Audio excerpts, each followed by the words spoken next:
একের পর এক জালিয়াতি ও দুর্নীতির মামলায় অভিযুক্ত হচ্ছেন তৃণমূলের নেতাকর্মীরা। বাদ যাননি তৃণমূল কংগ্রেসের সর্বভারতীয় সাধারণ সম্পাদক অভিষেক বন্দ্যোপাধ্যায়ও।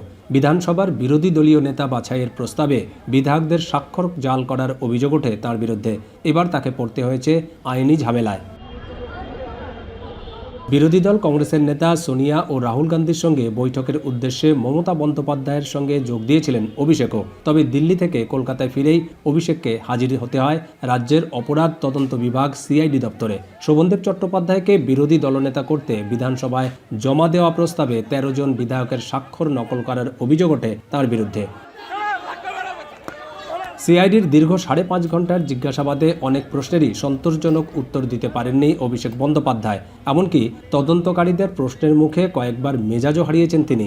72 ঘন্টা ময়েশ্চার লক সমৃদ্ধ লিলি হুইপড শিয়া মিস্টিক গ্লোয়িং বডি ওয়াশ। শিয়া বাটারের গুডনেস স্কিন রিপেয়ার করে রাখে সফট ও গ্লোয়িং, ছড়িয়ে দেয় লং লাস্টিং ফ্রেগন্যান্স। সিআইডির স্পেশাল ইনভেস্টিগেশন টিমের 10 থেকে 12 জন সদস্য অভিষেককে জিজ্ঞাসাবাদ করেন।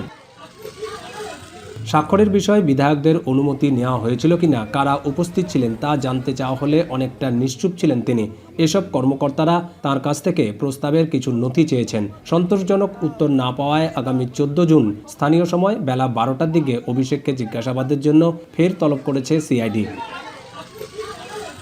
অভিষেককে কেন্দ্র করে অপ্রীতিকর ঘটনা এড়াতে সিআইডি দপ্তর ভবানী ভবনে ছিল 3 স্তরের নিরাপত্তা ব্যবস্থা। এর আগে এই মামলায় সিআইডি তলবে 3 বার সাড়া দেননি অভিষেক। এরপর আইনি সুরক্ষা চেয়ে কলকাতা হাইকোর্টে মামলা করেন তিনি।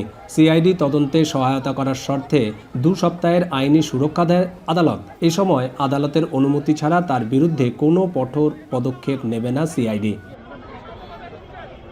এদিকে 2021 সালে ত্রিপুরার খোয়াই জেলায় রাজনৈতিক কর্মসূচিকে কেন্দ্র করে দায়ের করা আরেকটি মামলায় অভিষেক বন্দ্যোপাধ্যায় সহ তৃণমূল কংগ্রেসের বেশ কয়েকজন নেতার বিরুদ্ধে সমন জারি করেছে আদালত। সমনে তাকে নির্ধারিত তারিখে আদালতে সশরীরে হাজিরা দেওয়ার নির্দেশও দেওয়া হয়েছে। দীপক দেবনাথ, এখন কলকাতা।